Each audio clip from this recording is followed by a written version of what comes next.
ओम शिवाभ्यां नमः। आज मैं एक महत्वपूर्ण प्रश्न का उत्तर देने जा रहा हूँ। पंडित सत्यमुक्ताध्याय का प्रश्न है। ये रहने वाले सकरा यूसुफपुर गांव के हैं, जनपद अम्बेडकर नगर है।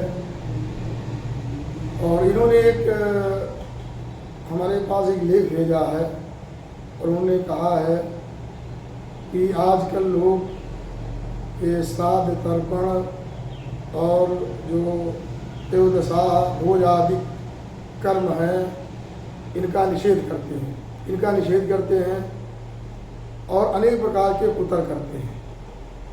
तो मैं बताना चाहता हूँ कि ऐसे कुतर्कों में व्यक्ति को नहीं पड़ना चाहिए, क्योंकि ये बौद्ध बुद्धि वाले हैं और ये हमारे वेद शास्त्र नहीं मानते हैं, और इसलिए ये स्वतः तो भ्रष्ट हैं, पतित हैं, और ये दूसरों को भी भ्रष्ट करना चाहते हैं, पतित करना चाहते हैं। इसलिए श्राद्ध आदि कर्म का, त्रयोदशा, एकादशा, द्वादशा, त्रयोदशा आदि कर्म का निषेध करते हैं। तो मैं बताना चाहता हूँ कि हमारे शास्त्रों में लिखा हुआ है, जो है स्मृतियों में मनुस्मृति आदि, और इसे वायु पुराण में, ब्रह्मवैवर्त पुराण में लिखा हुआ है कि देव कार्याद गृहस्थानाम पितृ कार्यम विशिष्यते। देव कार्य की अपेक्षा गृहस्थों के लिए पितृ कार्य विशेष होता है, विशेष है। देव कार्य अगर छूट जाए तो छूट जाए, लेकिन पितृ कार्य नहीं छूटना चाहिए।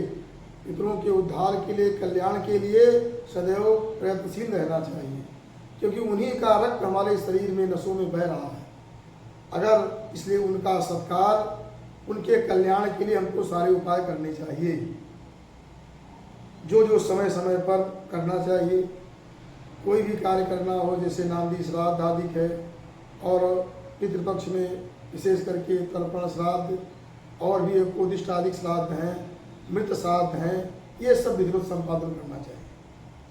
कहा गया है कि जो है पितॄणाम आप्यायनम वरम, देवताओं की अपेक्षा पितरों को तृप्त करना ज़्यादा श्रेष्ठ होता है।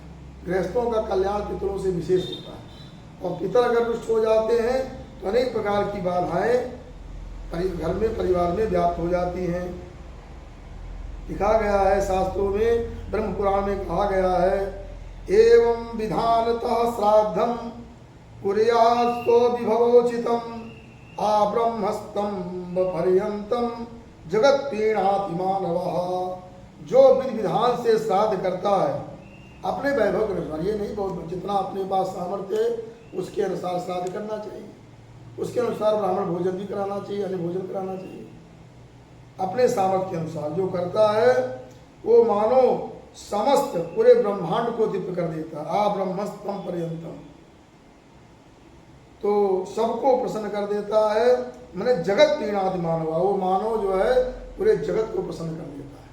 क्योंकि हम लोग जब तर्पण करते हैं तो सब उसमें आ जाते हैं, देवासुरा तथा यक्षा, नागा, गंधर्व, राक्षसा, पिशाचा, सिद्धका, गुहिया, कुष्मांडा, स्तरवा, खगा, जले चरा, भूनिलया, वायवा, धारास, जंतवा, पीतिमेते, प्रयांतासु, मद्दत्ते नामुनाकिला, नरकेषु संस्तेषु याचनासु येषिता, तेषा माप्यायना एतद्दीयते शैलम मया।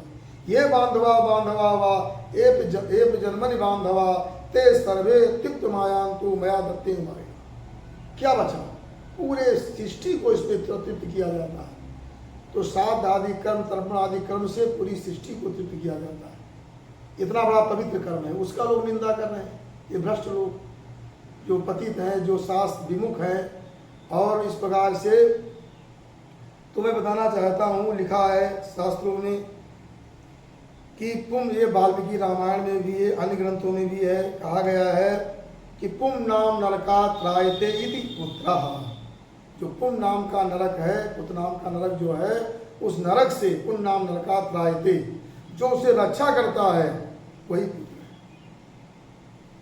तो पुत्र का कर्तव्य है कि पिता, भाई जीवन में पिता तो अपना किसी बार जीवन निर्वाह कर लिए, लेकिन शरीर छूटने के बाद अब वो क्या, तो सारा कार्य पुत्र का होता है कि कैसे कैसे सारी व्यवस्था हम करें उनके कल्याण के लिए, उनके उद्धार के लिए।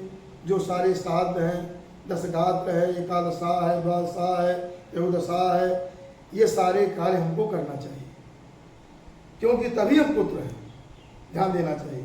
और उससे हमको पितृ ऋण से मुक्ति भी मिल जाएगी।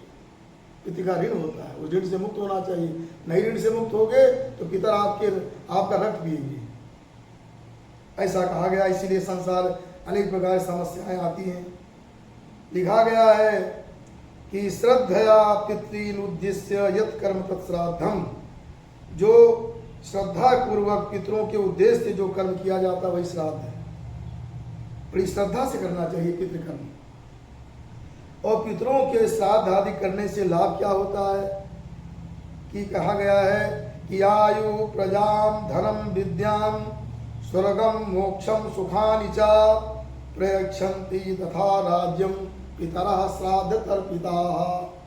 श्राद्ध से जो पितर तृप्त हो जाते हैं तो क्या होता है कि आयु प्राप्त, आयु देते हैं, बड़ी दीर्घायु बनाते हैं।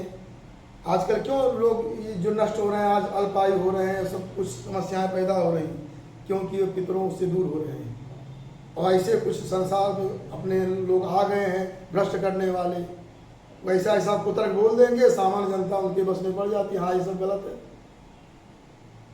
तो कहने में बता रहा हूँ कि प्रजा, परिवार की वृद्धि, धन की वृद्धि, विद्या, स्वर्ग, मोक्ष, समस्त सुख, ये श्राद्ध से प्रसन्न होकर के पितर लोग देते हैं। तो जो पितर होते हैं वो राज्य सुख सब कुछ प्रदान करते हैं, और अगर रुष्ट हो गए तो सब हरण भी कर लेते हैं, अनेक प्रकार की समस्याएं भी देते हैं। इसलिए जो है ये मार्कंडेय पुराण का श्लोक है, जो मैं प्रयच्छन तथा प्राचीन, ये मार्कंडेय पुराण का श्लोक है। इसलिए ब्रह्म पुराण में तो ये कहा गया है, वही जो हमें बता चुके हैं कि जो श्राद्ध नहीं करते हैं अज्ञानता बस, तो पितर उनका रक्त पीते हैं। आगे जो है नागर खंड में बताया गया, इतना ही नहीं, पितरस्तस्य शापम दत्वा प्रयाम दिशा। पितर लोग अगर कोई श्राद्ध आदि कर्म नहीं करता है, पितर उसे श्राप दे देते हैं और श्राप दे करके चले जाते हैं। जीवन में सदा शांति हो जाती है। आजकल लोग कितना धन कमा रहे हैं जीवन, लेकिन अशांति पूरी व्याप्त है, कहीं कोई शांति नहीं। तो ये भी कहा, ये नहीं कि आपके पास धन नहीं, लिखा है कि साग बनवा करके कुछ लोगों को खिला दो, पितरों के पिता की तिथि आ जाए, कुछ भी कर दो। नहीं कुछ है, चलो उस दिन गाय को बढ़िया घास खिला दो पितरों के निमित्त। कुछ तो करना चाहिए, जो अपने सामर्थ्य हो व्यक्ति को करना चाहिए, अपने सामर्थ्य के अनुसार करना चाहिए। इस प्रकार से बताया गया है। और भी कहा गया है, ये तो वेद का वाक्य है, वेद में कहा गया है कि इदमोदनम निदधे ब्राह्मणे विष्टारिणम लोकजितम स्वर्गम। कहा गया है इदम ओदनम, ओदनम माने अन्न, ये वेद का वाक्य है, शारीरिक वेद का वाक्य है। तो इसमें कहा गया है इदम ओदनम, ये जो अन्न है ये ब्राह्मणेश में दे, ब्राह्मणों में दे रहा हूँ। तो श्राद्ध में ब्राह्मणों को अवश्य खिलाना चाहिए। वो तो विशेष भोजन कराया जाता है, जो द्वादशा है उसमें 16 ब्राह्मण खिलाए जाते हैं, त्रयोदशा है तो द्वादशा हो, कहीं कहीं परंपरा 13 लोग खिलाते हैं, 16 हम लोग को 16 ब्राह्मण खिलाए जाते हैं, उसमें 16 का विधान है। और बाकी कोई श्राद्ध जो करते हैं उसमें 2, 1 खिला दो, 3 खिला दो, 2 खिला दो, उसमें कोई ज़्यादा नहीं, बहुत बड़ा विस्तार करो। और क्योंकि उसमें जो है ये जो है ब्राह्मणों में जब अन्न जाता है पितरों के निमित्त से, तो विस्तारिणम माने विस्तार से युक्त हो जाता है, और वो स्वर्ग तक, वो पितरों को स्वर्ग ले जाता है, वो पितरों को स्वर्ग ले जाता है। लेकिन श्रेष्ठ ब्राह्मणों को श्राद्ध में विशेष श्रेष्ठ ब्राह्मणों को खिलाना चाहिए, ऐसा बताया गया है। यही बातें मनुस्मृति आदि की बताई गई, इतना महत्व है। अब आजकल क्या है, और जैसे कि कहा गया है कि वाल्मीकि रामायण में आया है कि भरत जी ने भी जब वहाँ से आए हैं कि तो सबके बाद दुख, आज कहते हैं इतना बड़ा दुख है, दुख में हम कैसे जो है वो भोजन बनाएं, 13 दिन तक दुख है, कैसे भोजन खिलाएं, रोते हुए भोजन बनाएंगे, रोते हुए भोजन खिलाएंगे, ये कैसे संभव, कैसा है भोज है, ऐसे कुतर्की लोग बोल रहे हैं। उनको ये नहीं बताओ तुम अगर मान लिया कोई शरीर छूट गया, तुम 13 दिन तक भोजन नहीं करोगे? अभी बता, 13 दिन तक भोजन नहीं करोगे, तुम कैसे पड़े रहोगे? कोई है, तुम रोते ही रहोगे 13 दिन तक। अरे कितने दिन तक रोज? कुछ नियम है, साल भर रहोगे, 6 महीना रहोगे, एक व्यक्ति मरा, कितने दिन तुम रहोगे? ऐसा कुतल समाज में फैला रहे हैं। हमारे पास जो लेख है उसमें लिखा हुआ है कि 13 दिन तिरही होती, कैसे सब लोग दुखी हैं, रो रहे हैं, कैसे भोजन बनाएं, कैसे कोई खाएगा? अरे तुम भूखे रहते हो 13 दिन तक, कि कब तक रहोगे? साल भर रहोगे, 2 साल रहोगे, कितने दिन रोते रहो एक व्यक्ति के लिए? अरे कर्म करना जी, कर्तव्य करना चाहिए कि उसके कल्याण के लिए उपाय करो, कि रोने से तुम्हारा कोई सफलता मिल जाएगी। ऐसे लोग हैं कदालों की, जो वो बस रोना ही बहुत बड़ा। अरे किसी की ड्यूटी है, कितने दिन ड्यूटी नहीं करेगा, कि ऑफिस नहीं जाएगा, ऑफिस जाएगा तो रोते रहेगा वो, वहाँ रोए यहाँ रोए। ये सब कितनी ये जो है एक प्रकार के कर्तव्य भ्रष्ट करने का उपाय है। ये जो ऐसे कुतर्की लोग हैं, भ्रष्ट लोग हैं, वो केवल कर्तव्य भ्रष्ट करना चाहते हैं समाज को, इसलिए ऐसा बोलते। अब किसी के यहाँ मान किसी का शरीर छूटा है, उसी के यहाँ किसी का उसी समय में बालक पैदा हो जाए परिवार में, तो बालक को छोड़ दोगे, फेंक दोगे, रोते रहोगे तुम, बालक का सत्कार नहीं करोगे? भाई बालक सत्कार तो करने पड़ेगा, कि रोते रहोगे तुम? जानवर पशु आप क्या बंधे हैं, तुम रोते रहो, उनका चारा पानी बंद कर दोगे, केवल वहाँ खिलाने में तुमको सारा रोना तुम्हारा आ जाएगा। अरे देखा जाए, तुम बहुत बड़े उच्च विचार वाले हो, अगर वसुधैव कुटुंबकम ले लिया जाए तो 1 मिनट में न जाने कितने हजारों लोग मर रहे हैं, तो रोते रहो जीवन भर। ये सब कर्तव्य विमुख है, कर्तव्य विहीन है, और समाज को कर्तव्य विहीन बनाना चाहते हैं। अरे कर्तव्य अपना करना चाहिए। अरे 10 दिन का शोक हो गया, 10 दिन शोक कर लिए, अब आगे अपना कार्य कीजिए। तो इस तरह से जो अपने जो मृतक है उसके उद्धार के लिए जो कार्य करना है, उस कार्य को अवश्य करना चाहिए। ये नहीं कि हम रोते रहेंगे। और खिलाना तो अच्छी बात है, सबको खिलाना चाहिए, कि शरीर छूटा, खिलाने से दोष दूर होते हैं, सब लोग प्रसन्न होंगे, उस प्रेतात्मा का कल्याण होगा। खिलाना भी चाहिए, पिंडदान भी करना चाहिए, जो हमारे शास्त्र का विधान है पूरा करना चाहिए। जैसे कि मैं अभी बता रहा था कि भरत जी आए, तो भरत जी पूरा कर्मकांड की, क्या दुखी नहीं थे वो पिताजी के, लेकिन 14 आदि सारे कर्म उन्होंने किया, और पिता उनके स्वर्ग में चले गए। स्वर्ग से देवताओं के साथ युद्ध देखने आए थे दशरथ जी, बाद में मुक्त भी हो गए। और यहाँ पे राम जी जब वन में सुने, वहां भी उन्होंने श्राद्ध किया, इमली के फल लेकर के उन्होंने पिंड बना करके दिया, वहां भी जो कुछ खिलाया पिलाया अपना श्राद्ध किए। तो इस प्रकार से पिता का उद्धार हुआ, प्रत्यक्ष हुआ। वाल्मीकि रामायण में लिखा, दशरथ जी आए थे, राम जी ने क्षमा भी मांगा दशरथ जी से कि भाई हमारे जो है भरत जी को और मेरी माँ कैकेयी को क्षमा कर दो, उन्होंने क्षमा किया। तो इस प्रकार से यहाँ तक कि राम जी ने जटायु का संस्कार किया, लिखा हुआ है। वो सब मंत्र पढ़े, उनके उद्धार के लिए जो मंत्र पढ़े जाते हैं, उन सब मंत्रों को उन्होंने किया। लिखा है कि जो है कि यत् तत्प्रेतस्य मर्त्यस्य कथयन्ति दुजातयः तत्स्वर्ग गमनम पितृम तस्य रामो जजापहा। जो ब्राह्मणों ने, जो वेद शास्त्र में जो ब्राह्मणों ने बताया है, ये कर्म पितृ के उद्धार के लिए करना चाहिए, वो राम जी ने सारा किया। वो जब पाठ भी किया, इससे जटायु को पिता तुल्य में मान करके उनके उद्धार के लिए दाह संस्कार किया, सारा कर्म किया, खिलाया पिलाया भी।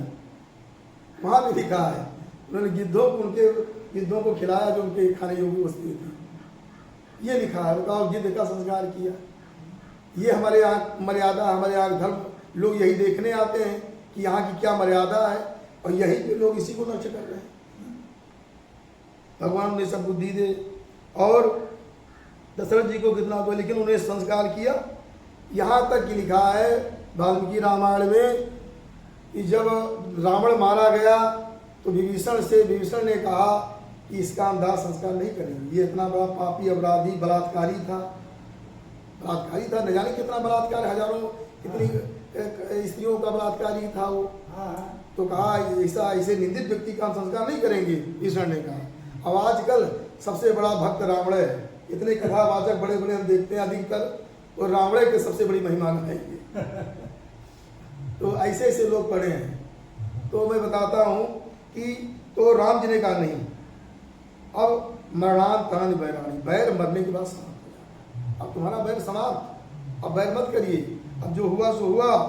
और उन्होंने कहा क्रियता मस्त संस्कार, इसका संस्कार करो, संस्कार कर दीजिए, अधोगति होगी। और ममा पेश यथा, तो अब तुम हमारे मित्र हो, तो मित्र का भाई हुआ। अगर तुम्हारा बड़ा भाई तो मेरा बड़ा भाई हो गया, हमारा भाई मानकर तो करना पड़ेगा। अपने भाई का भले ना करो, लेकिन मेरे भाई का तो करोगे। ममा पेश यथा, तो से तुम्हारा बड़ा भाई है उसे मेरा भी तो है भाई, हम दोनों मित्र हैं। अब इसका संस्कार उद्धार होना चाहिए, सारा संस्कार किया गया।